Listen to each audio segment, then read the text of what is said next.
Hi guys, welcome back to my podcast. This is Interesting Nothings, where I talk about everything that I think is interesting that may mean nothing to you. That means topics under the sun, like any topic really that I want to talk about. Deep, shallow, everything in between, the gray area, the black and the white, you guys. Interesting Nothings, that is what this is. I'm your host, Jasmine Malone, and this is actually my second episode. So my nerves are a little bit gone, but I'm not even gonna lie to you guys, it's still there a little bit.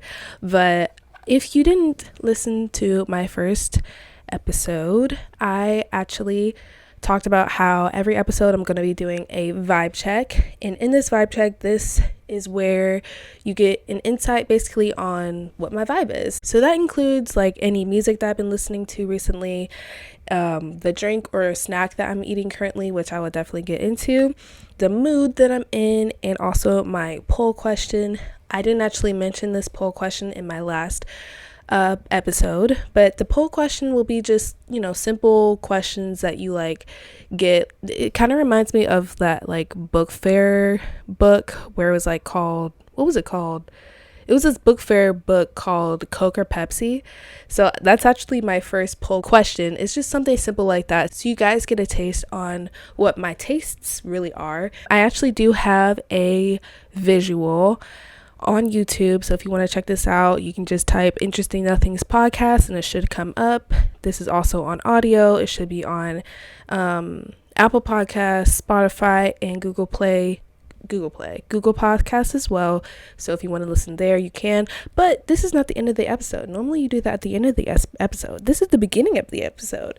So let's get right into my vibe check. The music that I've been really interested in this past week, well, it's this artist called Libra Jolie, LebraJolie, and she's very much of, I think she's a black artist. Yeah, I think she's a black female rap artist, and I really appreciate her music because it's just really empowering. And I like this one song called BAB. I think it's called BAB for Badass Bitch. That's what BAB stands for. So basically it's just woman empowerment, I get my money, you get it too, come fuck with me, all types of shit like that. I love music that empowers you, so then you are reminded of your value and what you should look for and what you deserve. Those female artists, I applaud. So that's really what I've been listening to. BAB, that's on her album called Now What. Really, that whole album, I just love almost every song, because they're just empowering. It's just, I can relate basically. Onto my drink. I am actually drinking wine again because this is my second episode. I'm not fully set in my groove and how I want to do things, so I gotta have a little bit of liquid encouragement. This is actually, if you're on audio, or actually if you're on visual, you can see that I have a princess cup this time. Last time I had a Ninja Turtles cup, and this one I have a princess cup. So let's take a little sip, shall we? Alright guys, I'm back. I had a coughing spell with the wine, so I'm back, but trust and believe, I did drink it. I also have this Rice Krispie that I'm going to be eating as well. I'm sorry if y'all don't like when people talk when they got food in their mouth, but Rice Krispies are so good. And these are the little small ones. So good. Just a quick snack. So my mood today, you guys. Let's get right into my mood. So my mood actually is, I wouldn't say it's happy, because I actually broke up with my boyfriend yesterday. And maybe we might go into that in this podcast, but I would say I'm a little bit melancholic. Am I saying that right? Melancholic. I'm not happy. I'm not sad. I guess I'm more sad. Yeah, melancholic is sad, so I guess I'm just that today. I'm pushing through it really, because I told myself, I have a certain day when I record my podcast, so I'm doing it, and today is just one of those days where I feel kind of down and sad. Maybe we'll get right into that, after the vibe check. I'll just quickly tell you guys if you guys are curious. But like, it is, it's really fresh. So, obviously I'm going to be sad about it a little bit. So, but what am I wearing? I am actually wearing my unbothered shirt. I got this past weekend. I'm so excited about it because once I got it, I was like, oh my god, I forgot I had ordered this. Like, those are the best packages when you forget you had ordered it and then it comes in the mail. Best thing ever. And also this necklace I got from them too, so it was just like a whole new outfit and I had to wear it. So yeah, it says unbothered. I don't know if you can tell on visual, trying to show you guys. And also I have this gun necklace, which is so cute because I'm a shooter, pow pow pow. Even though I haven't been to a gun range, I really want to go to a gun range because I feel like I can be like a good ass shooter. But anyways, and let's take note of my hair. So I actually did take some Instagram pictures. I did my hair kind of special today. I tried to put hearts in it, so I'm not actually proud of this left side. If you're on visual again, you guys can see this, but on my right side I think I did really good. Hopefully you guys can see it. I have hella Barbie pins and shit in my hair, but hopefully you guys can see that. And I just have 2 puffs, and from those hearts that are like in the side of my head, I have braids coming down from that and beads, just for the audio listeners.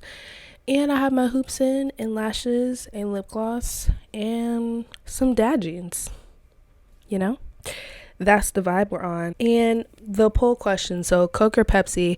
I don't think I've had a lot of Pepsi in my life. I would definitely say I think I'm more of a Coke person though. If I had to choose, you guys, I think I'm definitely more of a Coke girl. I think it's because I've been more exposed to Coke. Pepsi's not that popular, I guess, where I live. I live in Texas, so Coke is basically all I really see. I don't really see Pepsi a lot, but I know Pepsi is still pretty good, I would assume. I kind of forgot how it tastes like, but I would say Coke for this one. So let's segue right into my topic of the day, you guys. So my topic is actually a heavy topic. Oh my god, I just looked down at my laptop and it's 3:33. That's an angel number, if you didn't know. I've been seeing angel numbers a lot, especially last year, 2020. I saw a whole bunch of angel numbers. Oh my god, it's 3:34 now. It's not special anymore. No, it is. But I saw a lot of angel numbers last year, 2020, and I was like, oh my god, like, what does this mean? What does this mean? I saw like different ass numbers like everywhere. I was like, I just didn't know what it meant. Obviously I just see repeated numbers, and normally they were in like groups of 3, and I'm like, what does this mean? And then I looked it up and it's like angel numbers, and apparently they mean something, but I just feel like that's just humans trying to like apply meaning to something. Maybe it doesn't mean anything at all. Maybe it's just quote unquote lucky, like every time I see those numbers, but maybe not. Who knows? I just think of it maybe as some form of good luck in some way. So 333, if you guys know what that means, comment it down below. If you're on YouTube, if you're on visual, or on audio you can't really do anything, but like maybe just think in your head, like, what does that mean? I don't know. But anyways, back into my topic. So my topic today is pretty heavy because I figured since this is my second episode, I would go into more about me so you guys can know more about my mind, know more about my history, about my experiences, about my life in general. Normally, I'm actually not the type to really be open about my experiences at all. Like, if you were to describe me like to anybody, if anybody actually were to describe me rather, I would feel like they would say that I'm more private. I'm not really that much of I'm social, you guys. It's not like I'm antisocial, but like I'm still private. Like what you see is what I allow, and I feel like this podcast, I will definitely go more in depth and let you guys in, even though y'all are random. It's like, well, why won't you, be more out there with people It's like, that's the whole part, the people Like, I rather do it to people that I don't know because it just feels safer somehow. I don't know. But maybe that's some type of psychology that I don't know about. I don't know. But yes, so my topic today, I have my outline here if you can see on visual. And it's about how I lost myself, my early years of life and my struggles with identity. So this is like a major factor in my life because really I didn't know that I was like, please tell me someone can relate to this, because sometimes I feel like I am the only one that's gone through this because it just seems so unique to me. But I just feel like I was so blind to myself. Like, has anyone ever been like super blind to themselves? Not just for like a year, but like for years. Like, it stopped at one point and then you were just blind to yourself. Like, randomly I think about this and I'm like, I start crying because I'm just like, why? Like, how did that turn off? Like, why did that happen to me? Like, like, why? That shouldn't have happened, I guess, is really what it is. And it's frustrating because it's like, I wish I could go back and be like how I am now. I feel like I'm finally blossoming, I'm finally growing, I'm finally trying to be myself, loving myself, all those things. And I feel like I should have had that whenever I was younger. But why did I not have that is my main question. So I'm just going to talk about those things and kind of give advice along the way. So people who do feel like this, or if you end up feeling like this in the future, felt like this in the past, hopefully this can just help you in some sort of way. I have different points here. So the main feeling I felt, I guess, is where I'll start when I've lost myself and my struggles with identity was just feeling disconnected.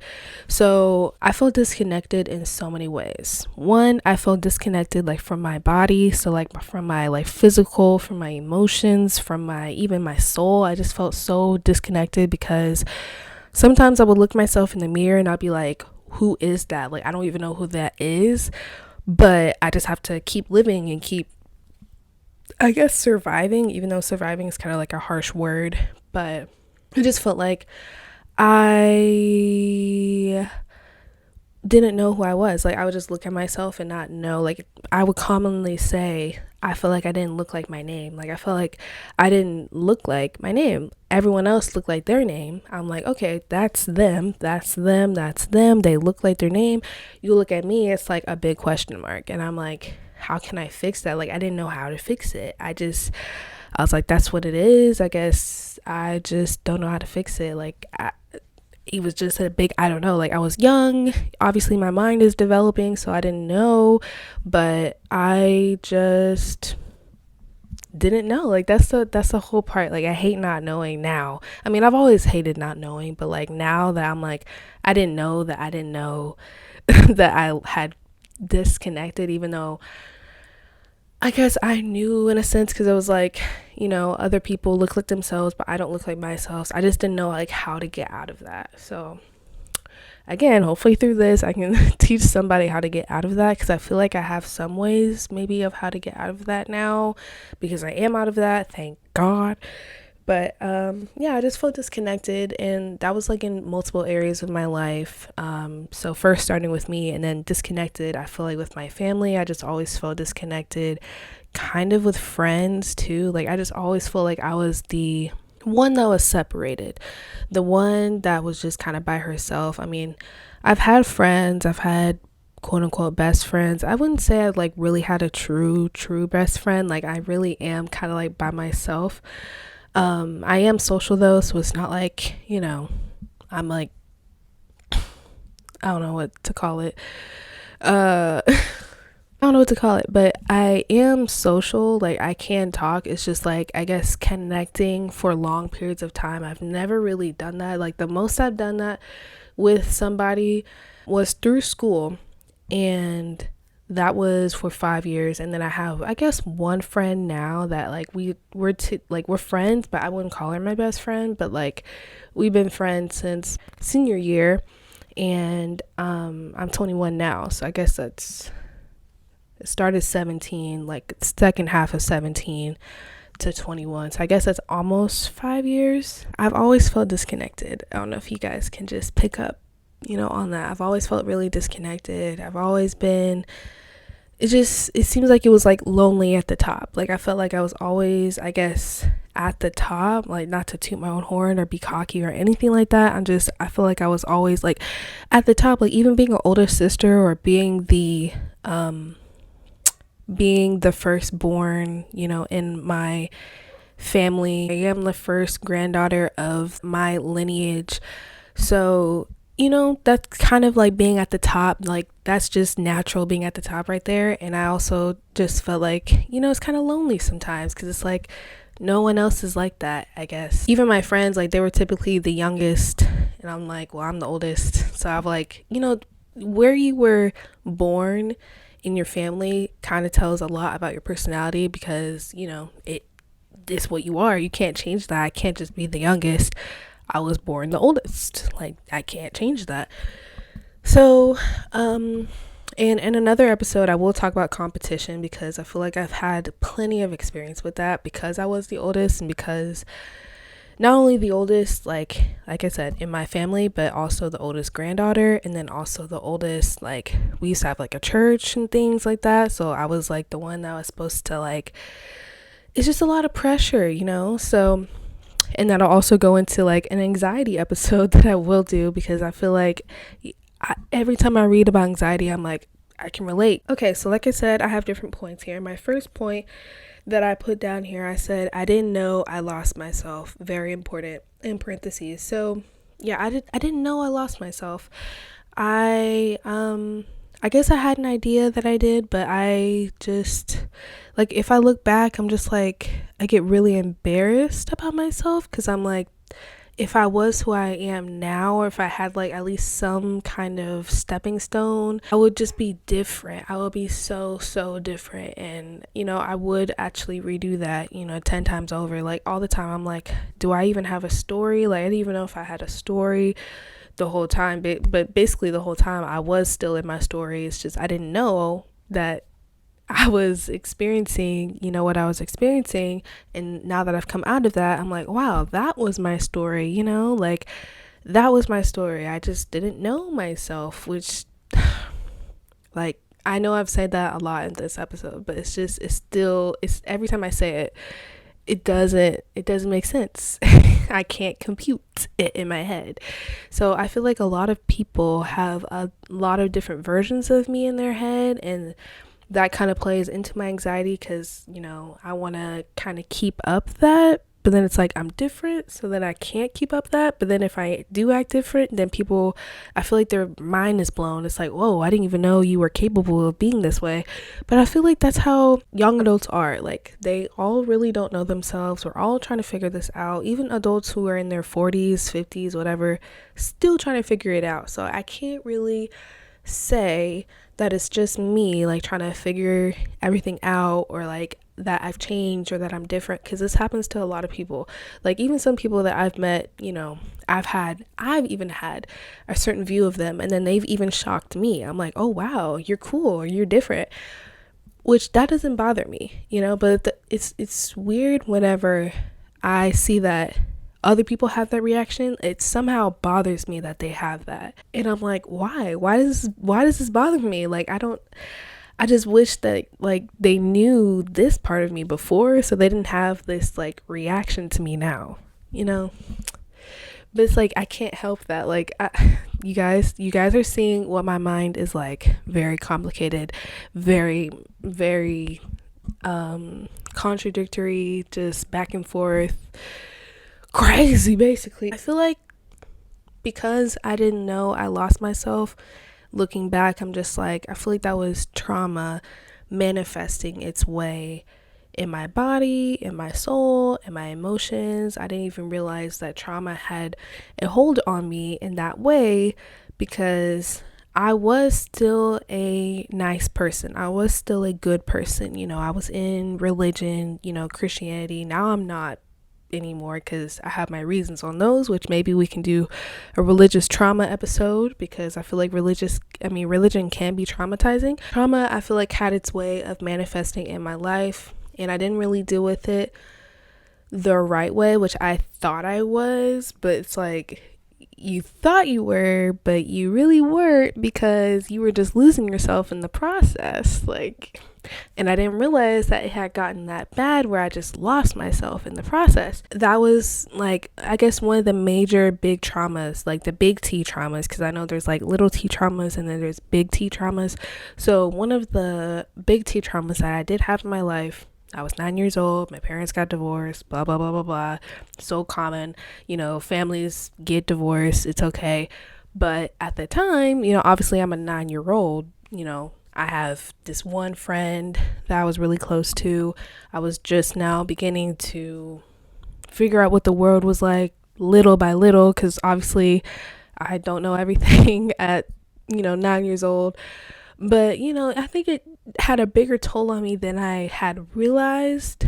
And I thought I was okay. But because of that, manifested a lot of other things after that. Like, since I was the oldest sister, I had to somehow fit this role of, I always call myself like the third parent, but I'm not really a third parent because I didn't really have the responsibilities of a real parent. So I don't want to really take on that role. But it kind of felt like I was like a third parent in some way. So that's just a lot of pressure, a lot of responsibility that I kind of put on myself, but I also kind of just stepped up to the plate.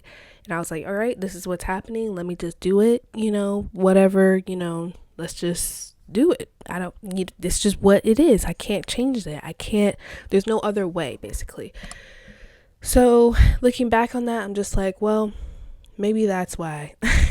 Maybe that's why I, lost myself, because I was just so focused on everyone else and trying to basically cater to everybody else. And also, for, a black girl, even females, they always want their dad's attention, whatever. Because now that I'm looking back on it, I'm like, wow, I'm such a female, because I just want like a male.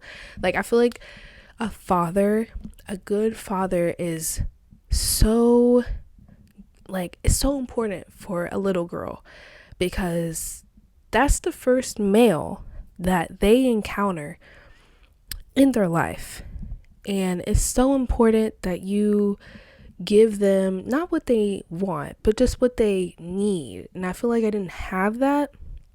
So therefore, that also kind of stirred the pot of, losing myself, because I was constantly trying to cater, I guess, to him, even though I wasn't like purposely doing that.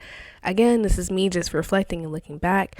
I'm just like, why did I do that? But I feel like that's just females. Like, females just want, if you are, I don't know if this works for every female, because I know some females are homosexual or some females are heterosexual. I know this may seem like a tangent. It may not seem like it's related, but I feel like this somehow plays a part in being a woman who wants male attention. If you don't get it from your father, I feel like you start looking for it in other ways.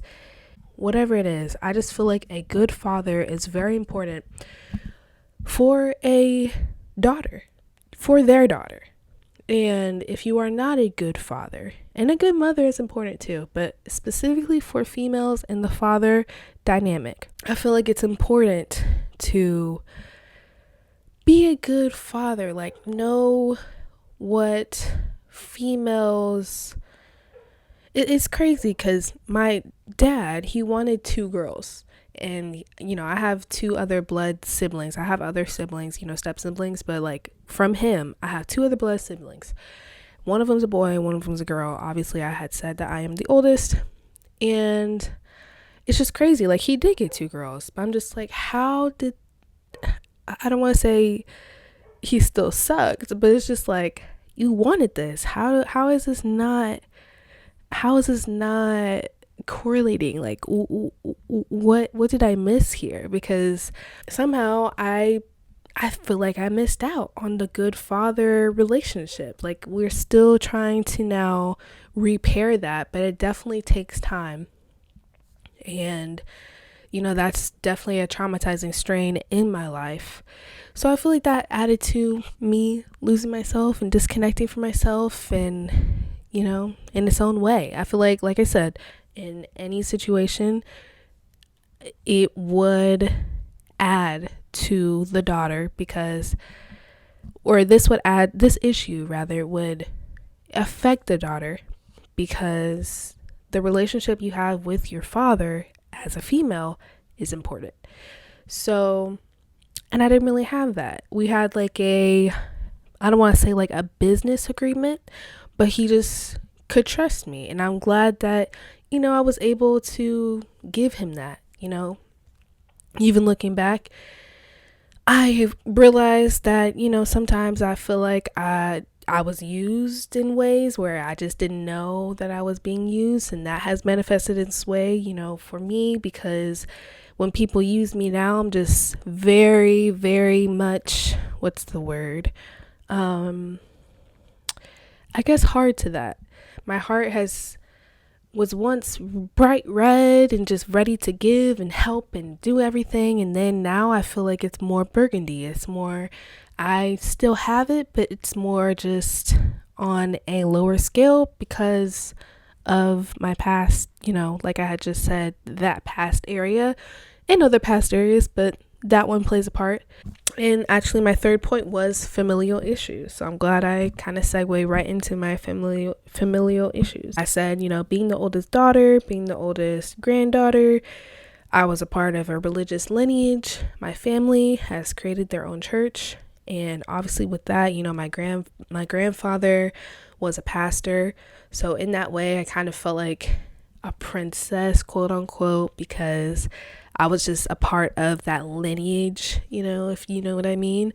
I wasn't just a churchgoer, or I wasn't just a relative, or, I was a part of that lineage. So I feel like that definitely does add a little bit of pressure. And with me being the firstborn, you guys, that adds a lot of pressure. I'm not blaming anybody. I'm just saying that in general, in any situation, I feel like would add pressure to said person who is the oldest. And I also did have social issues, so that's why it's kind of hard making this podcast, because I'm like, I don't know if I'll sound the way I want to sound.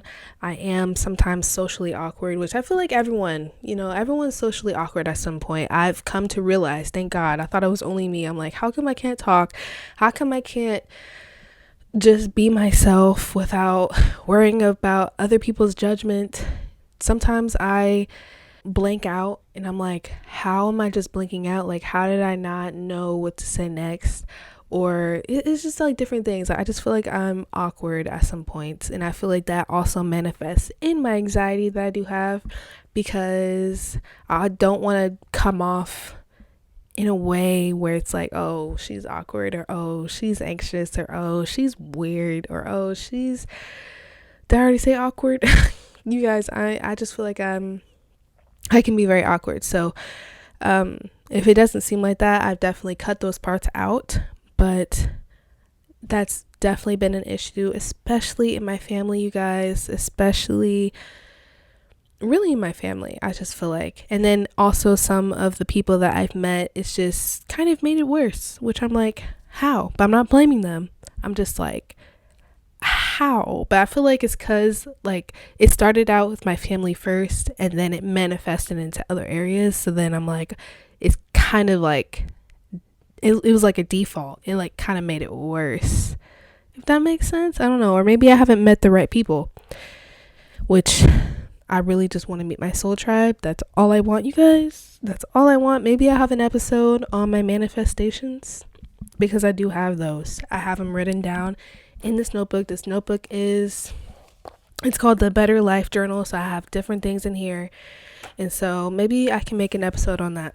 So yes, I definitely have social issues, and I'm more of the quiet type. So being put in roles where I have to be seen is sometimes very scary. It's very scary, because I just feel like people have an idea, and I feel like I constantly don't match up to that idea. But it's like, you shouldn't have to. You don't have to match up to that idea.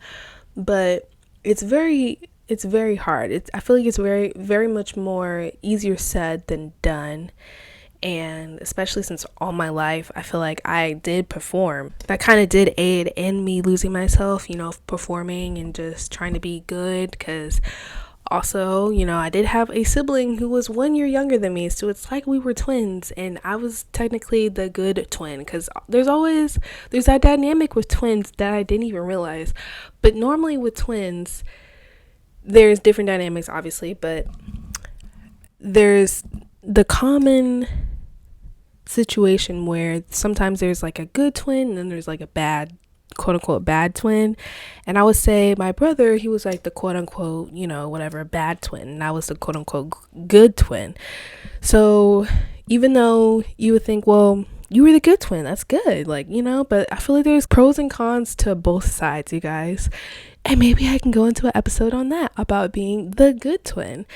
And since my parents did actually remarry on my dad's side, I had someone who was actually my age. I had a stepsister who was my age. So there again, I am kind of sided with somebody. And I feel like also in that instance, I was the good twin and she was the bad twin, I guess. I feel like that had its own little trauma with it. So I feel like all of that, like I said, all of that mixed up just kept mixing and mixing and mixing. I just never dealt with it, you guys. Never went to a therapist, never dealt with it. And I probably should have. I just felt like I could do it on my own because I would constantly be like, I still love psychology to this day. I feel like I know a lot about human beings, and it's sharpened my mind because psychology is all about your mind. It's all about how humans operate. And for the longest time, I wanted to be a therapist because for some reason, through all of this, I was a great listener. So people would come to me with their problems and I would listen to them and be happy to listen to them because I really wanted to. It was something that I actually enjoyed. Also, one of my little T traumas, I guess, that I would go into is moving from Dallas to suburbia. So, like I said, as I reflected, I actually did live in Dallas for a portion of my life, and then I did move to suburbia, which was something completely different. So this is also an episode that I want to go into where I go into Black culture and being an Oreo, or being the inside out Oreo, whitewashed, being looked at as a white person in a Black body, different things like that. That's also traumatizing, you guys, that I didn't realize is. So we will definitely go into an episode about that. You guys, this podcast, you guys are going to get a lot of insight. So if you guys can relate, I feel like people can, because that is so common for suburban Black people, because we were raised around more, I guess, white people than not. And, you get comments like that. It's not always nice, but then sometimes it is a compliment. Like for the longest time, I thought it was a compliment because I was like, yay, I'm fitting in somewhere. Like I said, I felt disconnected. So I'm like, okay, people see me as this. Yes. But no, that was the wrong reaction. The wrong reaction. I wish somebody popped my bubble and was like, no, you should just be yourself and just be beautifully you. That is Black. So that's a whole other topic. But yes, moving from Dallas to suburbia was definitely one of my little T traumas that definitely manifested in me losing myself because I wanted to fit in with the white people. My next point, actually, so I know this is kind of all over the place. I'm so sorry. Hopefully you guys are following along. But my next point, people would tell me in the times where I lost myself that I was, super sweet, super nice, and I'm glad people can say that. I'm actually glad people can say that, because some people, they can be rude, they can be whatever, they can, like, trauma, I guess, in their lives can manifest in a different way. Trauma can manifest its way in so many different ways, and I'm glad I still kept a sweet and true, not really true, because I wasn't really true to myself, but just sweet and like good sense of how to do things, I guess. Like sweet and nice, basically. I'm just glad that I was sweet and nice. But with this came, being a goody two shoes. Like I had already said, I was the good twin, whatever. So I feel like I had this goody two shoes mantra, which I feel like is actually the con of being the good twin. Because being the good twin is like you have to somehow fit this role of being the good person, which, I mean, in my heart, I did want to be the good person. It's not like, it's like, oh, let me do bad things. But it's like, you know, in my mind, then I'm like, oh, wait, I have to fit this like narrative. But like I said, I had performed for a big majority of my life. So by performing, I feel like I was being almost too good, which I didn't even realize I was being too good. But that kind of goes into that flow of being a goody two shoes, because I was just too good. And then also, like I said, being in Christianity, which I feel like can be toxic. Christians don't come at me, but I feel like Christianity can be toxic. I just feel like it can. And like I said, I'll go into a religious trauma episode, but with that, I feel like was being too good because of that. Like I wanted to be just like Jesus. I wanted to be a good person just like him. And I feel like you can do that. And that is, you know, people can try to be like that, but Jesus in that religion was perfect. And so I wanted to be perfect just like him, because obviously he went to heaven, he made a big sacrifice.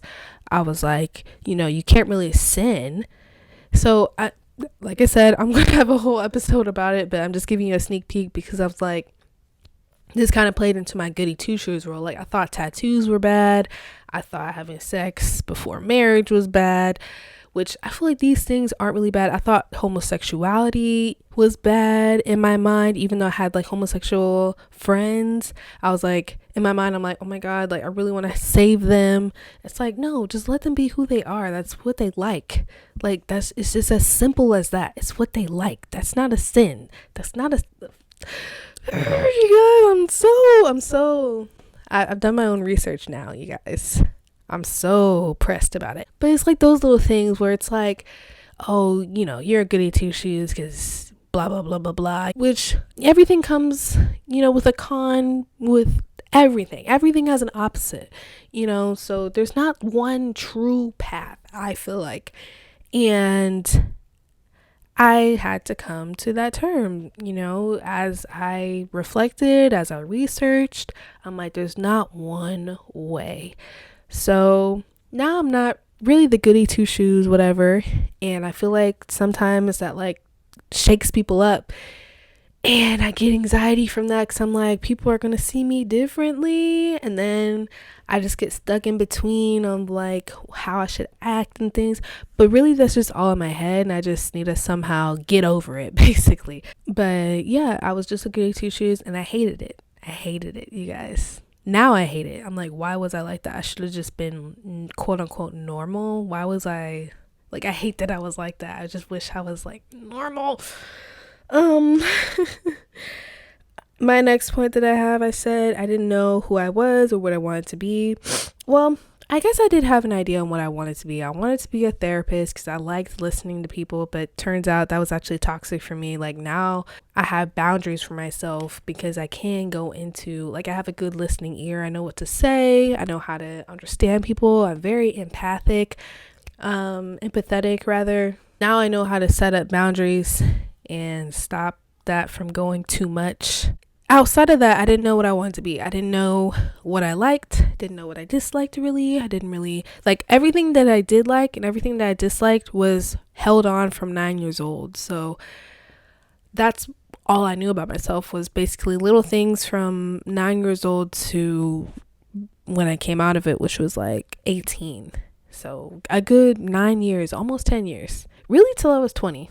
Because I got deep into Christianity when I was 20, and then I was like, nah, this isn't for me, and got up.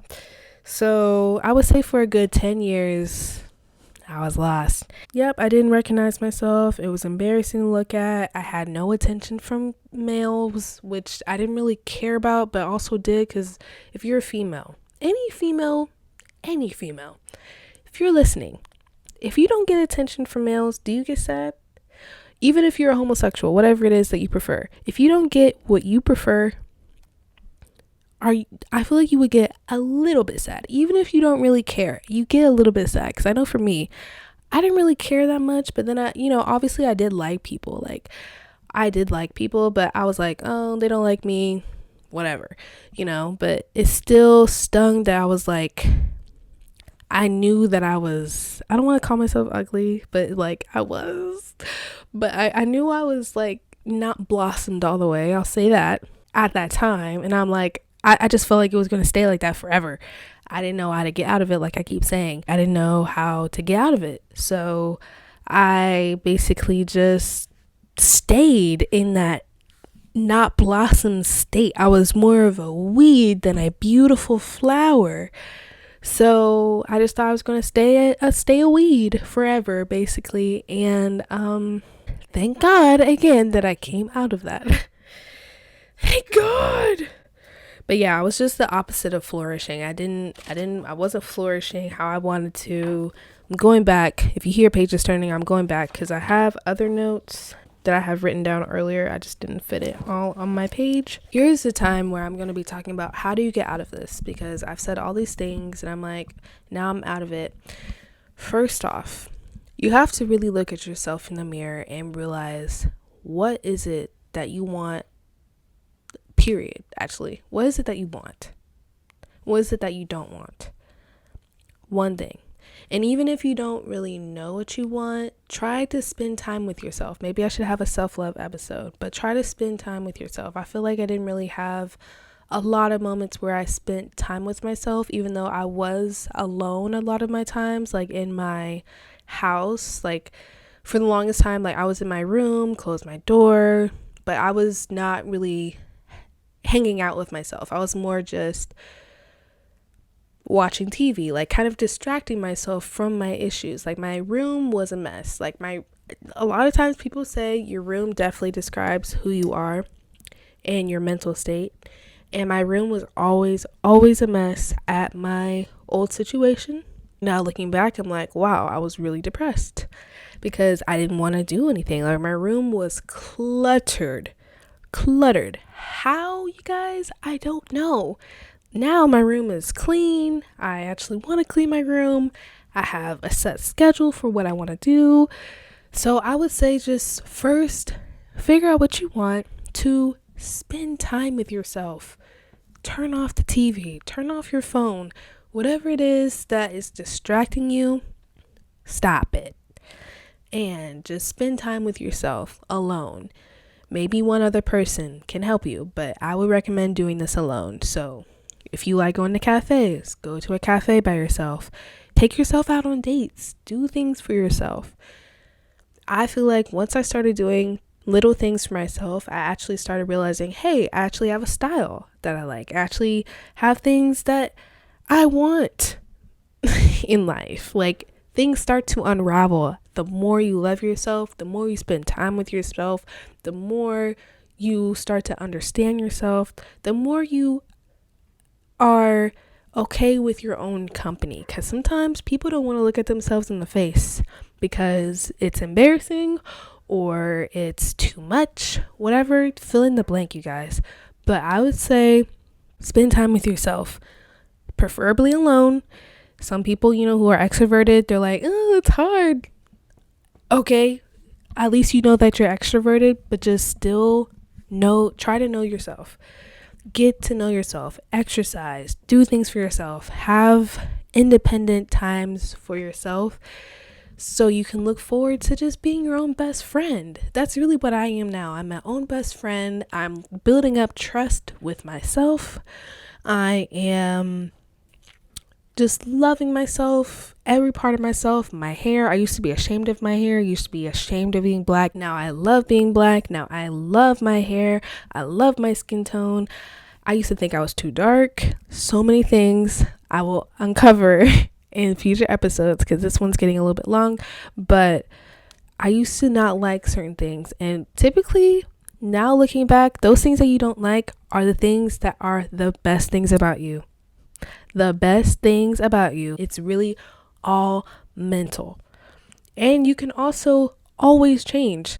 Just having that awareness and noticing your insecurities. Sometimes they are the best things, and some things actually do need to be changed and, smoothed out. Obviously you need practice. The only way you can get good at something is if you practice. You have to practice.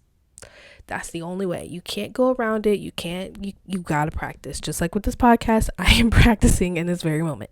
So that would be my advice. Just look at yourself in the mirror, journal. I used to journal a lot, you guys, but somehow I still missed the mark on how, well, it still helped me because I still put my emotions out there, but I didn't touch the main point of losing myself. I touched on like other side points, but I didn't touch the main point of like the big elephant in the room of like, you are not yourself. Why? I was like touching on everything else.